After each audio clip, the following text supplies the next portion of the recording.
మరి శ్రీ విశ్వవిఖ్యాత నట సార్వభౌమ శ్రీ నందమూరి తారక రామారావు గారి భక్తుడు డైరెక్టర్ వైవిఎస్ చౌదరి గారిని ఇప్పుడు మాట్లాడవలసిందిగా రిక్వెస్ట్ చేస్తున్నాము. ఈరోజు ఎప్పటికీ నేను నా జీవితంలో ఎప్పటికీ మర్చిపోలేని రోజు అండి. ఎందుకంటే నాకు నందమూరి తారక రామారావు గారి యొక్క ఈ ప్రదేశం అంటే నాకు ఒక పుణ్యక్షేత్రము, ఒక దివ్యమైన స్థలము, ఒక పవిత్రమైన స్థలం కింద, ఒక శక్తినిచ్చే స్థలం కింద నేను ఎప్పుడు భావిస్తూ ఉంటాను. నేనే కాదు, ప్రపంచవ్యాప్తంగా ఉన్న నందమూరి అభిమానులు, రామారావు గారి అభిమానులు ఎవరైతే ఉన్నారో, నా ముందు జనరేషన్ కావచ్చు, నా జనరేషన్ కావచ్చు, నా తర్వాత జనరేషన్ కావచ్చు, వాళ్ళందరికీ కూడా ఇక్కడికి వస్తే ఒక రకమైన వాళ్ళకున్న కష్టాలు చెప్పుకొని, వాళ్ళకున్న బాధలు చెప్పుకొని, వాళ్ళకున్న ఆనందాన్ని ఆయనతో చెప్పుకుని ఒక రకమైన ఒక మెడిటేషన్ లాంటిది అనమాట. అంటే అవన్నీ తీరే ఒక సమస్యలకి సొల్యూషన్ దొరికే ఒక ప్రదేశంలాగా నిజంగా భావిస్తాం మేమందరం, రామారావు గారిని దైవంగా భావించే మాలాంటి అభిమానులందరం. అలాంటి ప్రదేశంలో ఒక ఎన్టీ రామారావు గారు, నేను ఎప్పుడు జోహార్ జోహార్ అనేది నా నోట్లోంచి రాదు. ఆయన మనలో ఉన్నారు, మాతో ఉన్నారు. మరణం లేని జననం, రామకృష్ణ గారు చెప్పినట్లుగా, మేమందరం భావిస్తున్నట్లుగా ఆయన ఎప్పుడు మనతో ఉన్నారు. తెలుగు జాతి ఉన్నంత వరకు ప్రతి వ్యక్తిలోనూ ఉంటారు, చరిత్రలో ఉన్నారు. రాయబోయే చరిత్ర ప్రతి చరిత్రలోని ప్రతి పేజీలోనూ ప్రతి పంక్తిలోనూ ఉంటారు ఆయన. సో మేము ఎప్పుడు అలాంటి ఒక ప్రదేశంలో ఆయన 4వ తరానికి చెందిన,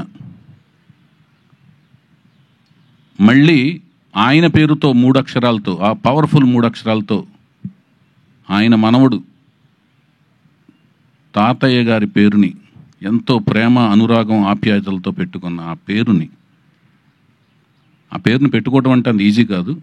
ఆ పేరును పెట్టుకున్న వ్యక్తి, పెట్టుకోవడం అంటే మళ్ళీ అది ఫైన్ ఆర్ట్స్లోనే రాణించాలి. చాలామంది పెట్టుకుంటారు పేర్లు, మళ్ళీ ఫైన్ ఆర్ట్స్లో రాణించాలి. ఆయన ఏ ఫైన్ ఆర్ట్స్లో అయితే రాణించారో ఆ ఫైన్ ఆర్ట్స్లో రాణించాలి. పుట్టినప్పుడు పెట్టుకుంటాం, పెరిగి పెద్దయిన తర్వాత ఫైన్ ఆర్ట్స్ ఆయనలో కనపడాలి. అలా కనపడిన ఆ అబ్బాయి నా కళ్ళల్లో పడతాం. ఆ కళ్ళల్లో కనపడిన అబ్బాయి యొక్క లాంచింగ్ ముహూర్తం, షూటింగ్ ముహూర్తం ఈ ప్రదేశంలో జరగటం, నేను అనుకోవటం, అది జరగటం, అది కూడా ఆయన యొక్క, మా దైవం యొక్క కుమార్తెల చేతుల మీదుగా జరగటం అనేది ఒక అనిర్వచనీయమైన అనుభూతి, అద్వితీయమైన మరుపురాని ఒక ఘట్టం అన్నమాట. ఆయన ఏమైతే ఆలోచించి వాళ్ళ కుమార్తెలకి ఈశ్వరి అని శక్తి స్వరూపాలుగా పేర్లు పెట్టారో, ఆ శక్తి స్వరూపాలు అంటే నిన్న కాక మొన్న నేను వేసిన ఒక పాంప్లెట్, అంటే వీళ్ళు మా స్పెషల్ ఆస్పిషియస్ గెస్ట్స్, అతిథులు అని నేను ఏదైతే ఒక పాంప్లెట్ వేశానో, ఆస్పిషియస్ గెస్ట్స్ అని వేశానో, అక్కడ అది నేను చూసుకుంటే నాకే ఆశ్చర్యం వేసింది ఆ డిజైన్. అంటే ముగ్గురు అతిథులు, 3 కుమార్తెలు. ఆ 3 కుమార్తెలు ముగ్గురు ఒక సైంటిస్టులు అనమాట, మహిళా సైంటిస్టులు 3. ఆ మెమోరియల్ ఎలా అనిపించిందంటే నాకు శ్రీహరికోటలో లాంచింగ్ ప్యాడ్ లాగా అనిపించింది. రాకెట్లను లాంచింగ్ చేసి ఒక లాంచింగ్ ప్యాడ్ లాగా అనిపించింది. ఆ లాంచింగ్ ప్యాడ్లోంచి ఒక రాకెట్ని, ఒక మిసైల్ని, ఒక స్టడ్ని స్టార్స్ కేటగిరీలోకి లాంచ్ అయిపోయే ఇందుకు వచ్చి సైంటిస్టులు 3 పూనుకుని, ఒక మహిళా సైంటిస్టులు పూనుకుని లాంచ్ అయిపోతున్నారు అన్నట్టుగా నాకు డిజైన్ చేసిన తర్వాత అనిపించింది, డిజైన్ చేయించుకున్న తర్వాత అనిపించింది. ఆ మిసైల్ మరెవరో కాదు, ఆ స్టడ్ మరెవరో కాదు, ఫ్యూచర్లో ఆ స్టార్స్ కేటగిరీలోకి అద్భుతమైన రేంజ్లోకి వెళ్ళబోయే స్టార్ ఎన్టీఆర్, మా ఎన్టీఆర్ అని అనిపించింది. నాకు అది గర్వకారణంగా అనిపించింది. అది భవిష్యత్తులో జరగబోతుందని నాకు అనిపిస్తుంది, ఇన్స్టిట్యూషన్ అనిపిస్తుంది. ఇదంతా ఎందుకు అనిపిస్తుంది అంటే దానికి విశేషమైన కృషి, విశిష్టమైన కృషి, కావాల్సినంత కసి తనలో ఉన్నట్టుగా నాకు అనిపించింది. దానికి ఇదంతా ఎప్పుడు అనిపిస్తుంది అంటే ప్రాజెక్టుకి కావాల్సిన కృషి, పట్టుదలతో కసిగా మేము పనిచేయటం, జయాపజయాలనేది మీరు చూసి రేపొద్దున మాకు ఇచ్చే రిసెప్షన్లోంచి ఆధారపడి ఉంటాయి. సో రామారావు గారి 3 కుమార్తెలు, వాళ్ళ మనవడి మనవడి రూపంలో ఉన్న మళ్ళీ ఎన్టీఆర్ పేరుతో ఉన్న అబ్బాయిని, వాళ్ళ నాన్నగారి పేరుతో ఉన్న అబ్బాయిని, మనవడి రూపంలో ఉన్న అబ్బాయిని వాళ్ళ చేతుల మీదుగా వెండితెర ప్రపంచానికి ఆయన యొక్క మెమోరియల్ ప్లేస్లోంచి పరిచయం చేయటం అనే ఒక అపురూపమైన ఘట్టంలో, ఆయన వీరాభిమాని అయిన నేను దర్శకత్వం వహించే ఒక అపురూపమైన ఘట్టంలో నా భార్య సన్నిహితులు, స్నేహితులైన అమెరికా ఫ్రెండ్స్, రమేష్ అత్తిలి గారు నాయకత్వంలోని ఫ్రెండ్స్ అందరూ భాగస్వామ్యం అయ్యి, మళ్ళీ నా భార్య నిర్మాతగా వాళ్ళందరూ కలిసి ప్రొడ్యూస్ చేసే, ఒక మహిళలందరూ కలిసి చేసే కార్యక్రమంలో భాగస్వామ్యం అవ్వటం అనేది ఒక గొప్ప మరుపురాని ఘట్టం. ఇందులో మన తెలుగు అమ్మాయిని హీరోయిన్గా పరిచయం చేసే ఒక కార్యక్రమం కలిసి రావటం కూడా, ఇదంతా కూడా నాకు ఒక అదృష్టం కింద భావిస్తున్నాను నేను. తను కూడా కూచిపూడి డాన్సరు, మంచి అమ్మాయి. సో ఈ కార్యక్రమం మళ్ళీ ఒక మరుపురాని ఘట్టం కింద ఫీల్ అవుతున్నాను. అలాగే ఈ ఘట్టంలో ఎప్పుడు అంటే మాకు హరికృష్ణ గారితో 3 సినిమాలు చేసిన పరిచయంలోనూ, అంతకుముందు అసిస్టెంట్ డైరెక్టర్గా చేసిన పరిచయాల్లో, ఆ కార్యక్రమాల్లో ఎప్పుడు కూడా మా లక్ష్మి గారిని పూజలు ఆవిడని ఎప్పుడు పూజలు చేస్తూ చూసాం, పూజల గురించి విన్నాం, పూజల గురించి మాట్లాడుతుండగా విన్నాం. పూజలు ఆవిడ వచ్చి పూజ చేస్తుండగా, మాకు పూజా కార్యక్రమాలు నిర్వహిస్తుండగా ఈ షూటింగ్ ముహూర్తం అనేది స్టార్ట్ అవడం, పూజా కార్యక్రమాలు నిర్వహిస్తుండగా స్టార్ట్ అవడం అనేది గొప్ప శుభసూచకంగాను, అది అదృష్టం కింద భావించాం. అలాగే మా హరికృష్ణ గారి ఇంకొక రూపం కింద భావించి మేము మా సుహాసిని పాప, ఆవిడికి మా హరికృష్ణ గారు వాళ్ళ అమ్మమ్మ గారి పేరు పెట్టుకున్నారు, వెంకట్రామమ్మ అని. మామూలుగా ఇంట్లో సుహాసిని పిలుచుకోవటం, సుహాసినిగా పేరు మార్చుకున్నారు.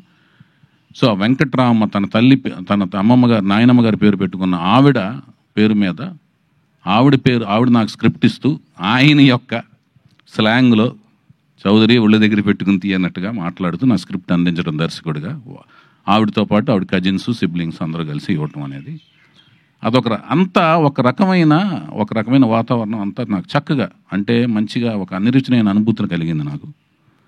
దాంతోపాటు మా మోహన్ కృష్ణ గారు అంటే వెరీ స్ట్రిక్ట్ ప్రిన్సిపల్డ్ అనమాట, వెరీ స్ట్రిక్ట్. అంటే మనం ఆయన్ని మాయలో మభ్య పెట్టలేం.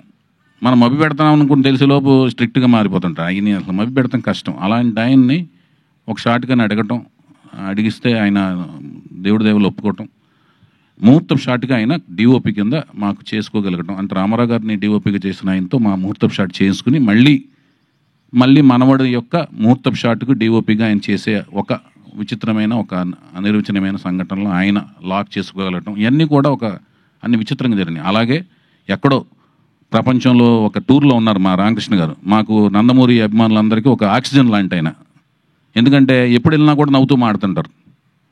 ఆయనకి ఏం కష్టాలు ఉన్నాయో, ఏమున్నాయో ఏం తెలియదు, ఎన్ని పనులు ఉన్నాయో బిజీగా. ఏమన్నా ఆక్సిజన్ మీరు మాకు కనపడగానే మాకు కార్బన్ డైఆక్సైడ్ ఎక్కడ ఉందో తెలియదు, కానీ ఆక్సిజన్లా ఫీల్ అవుతాం మిమ్మల్ని. సో మీరు చూడండి ఎంత ఓపికగా ఉన్నారో. అందరి గెస్టులందరినీ పంపించేసి మీరు ఒకటే మాట అన్నారు, నేను ఈ కార్యక్రమానికి నేను హరికృష్ణగానే, నీకు నేను హరికృష్ణలా నేను ఉంటా అని కొబ్బరికాయలు కొట్టే వరకు పక్కన నుంచి ఉన్నారు ఆయన. సో మా హరికృష్ణ గారు. అలాగే ఇందాక మా రామ్ చెప్పినట్లుగా ఈ మొత్తం కార్యక్రమాన్ని పైనుంచి దివి నుంచి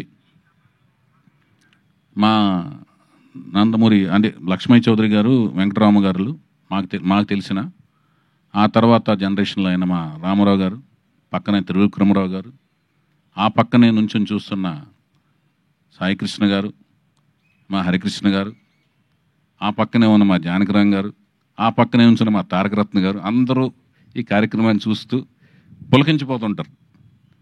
వైవిఎస్ చౌదరి మన కుటుంబ అభిమాని, సరదాగా మంచిగా కష్టపడి సినిమా తీస్తున్నాడు మనోడితో, నందమూరి తారక రామారావుతో అని. అలాగే ఈ మన సినిమా అనుకున్న కాడి నుంచి అందరి ఆశీస్సులు ఉన్నాయి, అందరు కుటుంబంలోని అందరి ఆశీస్సులు, రకరకాల అందరూ కుటుంబంలోని తను చెప్పినప్పుడు తన తాతయ్య వరుస అయ్యేవాళ్ళు అందరూ యంగే, కానీ తాతయ్య వరుస అవుతారు. ఎందుకంటే తను 4th జనరేషన్లో ఫస్ట్ పెద్ద కిడ్డు, జానకిరాం గారు 3rd జనరేషన్లో పెద్ద కిడ్డు, ఇతను 4th జనరేషన్లో పెద్ద కిడ్డు. సో అందరూ పాపం ఇతను యంగ్, తొందరగా యంగ్, వాళ్ళు తొందరగా ఓల్డ్ లాగా కనపడతారు, కానీ అందరూ యంగే. తాతయ్య వరుస వాళ్ళందరూ సపోర్ట్ ఉంది. అందుకనే ఈరోజు చూసుంటారు ఎంతమంది అన్ని జనరేషన్స్ వాళ్ళందరూ వచ్చారు, ఫ్యామిలీ కుటుంబీకులు అందరూ వచ్చారు. అలాగే బాబాయ్ జనరేషన్స్ అందరూ కూడా సపోర్ట్ ఇచ్చారు. వాళ్ళు ఎలా ఉండాలి, మోరల్స్ ఎలా ఉండాలి, సినిమా ఫీల్డ్ ఎలా ఉండాలి, వాళ్ళ ఎక్స్పీరియన్స్లు చెప్పి ఇతను ఎలా మెలగాలో చెప్పారు. తాతయ్య వరుస వాళ్ళ ఎక్స్పీరియన్స్లు చెప్పి ఎలా మెలగాలో చెప్పారు. వాళ్ళందరూ కూడా బిజీ షెడ్యూల్స్లో ఉన్నారు. ఒక్కో కార్యక్రమంలో వాళ్ళు ఎలాగూ బ్లెస్ చేస్తారు తన కెరీర్లో, అవన్నీ కూడా ఉన్నాయి. తనకి అందరూ అండగా ఉంటారు. తన మంచి భవిష్యత్తు ఉండాలి, అభిమానులు అండదండలు ఉన్నాయి. తను మంచిగా ముందుకు ఎదగాలని నేను మనస్ఫూర్తి కోరుకుంటున్నాను. నందమూరి వంశ వీరాభిమాని కింద, కుటుంబం వీరాభిమాని కింద. సో ఇవన్నీ పక్కన పెడితే సినిమా ఏం తీయబోతున్నాం, ఒక తెలుగు సాహిత్యం, తెలుగు సంప్రదాయం, హైందవ సంప్రదాయం, హైందవ సంస్కృతి మీద కీరవాణి గారి కాంబినేషన్లో, చంద్రబోస్ గారి సాహిత్యంతో, బుర్రా సాయిమాధ గారి యొక్క పదునైన మాటలతో, చక్కటి నేటివిటీ మాటలతో, నేను నా సాయశక్తుల ప్రతి వచ్చిన సినిమా వచ్చినట్టు అప్డేట్ అవుతూ మంచి కథ తయారు చేసి కష్టపడి, నా సాయశక్తుల కష్టపడి మంచి కథను తయారు చేశాను. ఆ కథ మీకు నచ్చుతుందని ఆశిస్తున్నాను. వీళ్ళందరితో కూడా మంచిగా కోచింగ్ ఇచ్చాను. తర్వాత మీరు చూసి దానికి నాకు రిజల్ట్ ఇస్తే దాన్ని బట్టి మేము ముందుకు వెళ్తాం. మంచిగా కష్టపడతాం. మేము చేయగలిగింది ఏంటంటే కష్టపడి పనిచేయటం. అది మేము సాయశక్తులా కష్టపడుతున్నాం. మేము కష్టపడుతున్నాం, వాళ్ళు కష్టపడుతున్నారు. కష్టపడి పనిచేస్తున్నామని ప్రామిస్ చేయగలుగుతున్నాం. మీరు రండి, మా కష్టాన్ని చూడండి, ఆశీర్వదించండి మనస్ఫూర్తిగా కోరుకుంటున్నాం. అట్లాగే షెడ్యూల్స్ దీని తదనంతరం మేము నెక్స్ట్ ప్రకటనలో continuous of schedules, songs recordings, అన్ని వివరాలన్నీ కూడా నెక్స్ట్ మా పిఆర్ఓలు, మా వంశశేఖర్ల ద్వారా మీకు తదుపరి వివరాలను తెలియజేస్తాం. మరొక ముఖ్యమైన విషయం ఏంటంటే ఇంకా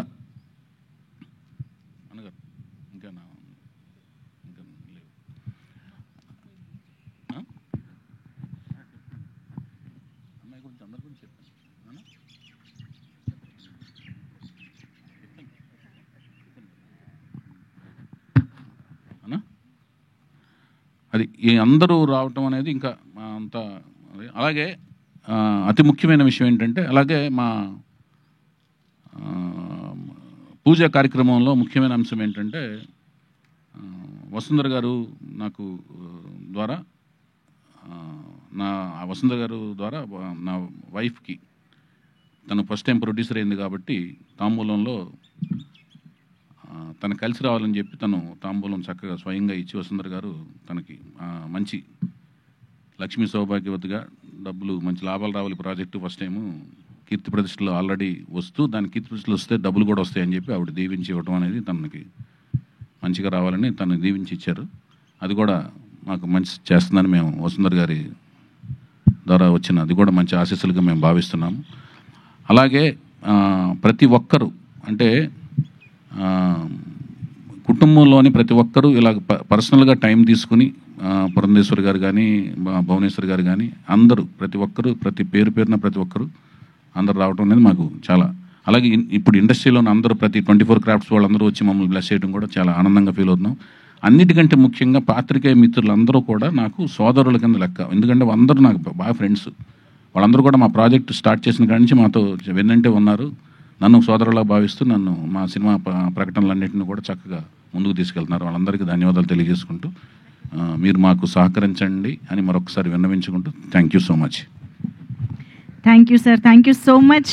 ఇంతటి పుణ్యస్థలంలో ఆరాధ్య దైవమైనటువంటి నందమూరి తారక రామారావు గారి ఆశీస్సులతో, నందమూరి కుటుంబ సభ్యుల ఆశీస్సులతో మొదలైనటువంటి ఈ చిత్రం దిగ్విజయంగా షూటింగ్ పూర్తి చేసుకుని త్వరలోనే రిలీజ్ అయ్యి గొప్ప విజయం సాధించాలి అని మనస్ఫూర్తిగా కోరుకుంటూ, ఈ చిత్రానికి సంబంధించిన ప్రతి ఒక్కరికి బెస్ట్ విషెస్ తెలియజేసుకుంటూ థ్యాంక్ యూ సో మచ్. ఒక్కసారి వేదిక పైన ఉన్న వారందరినీ ఒక గ్రూప్ ఫోటో కోసం నిలబడవలసిందిగా కోరుతున్నాము.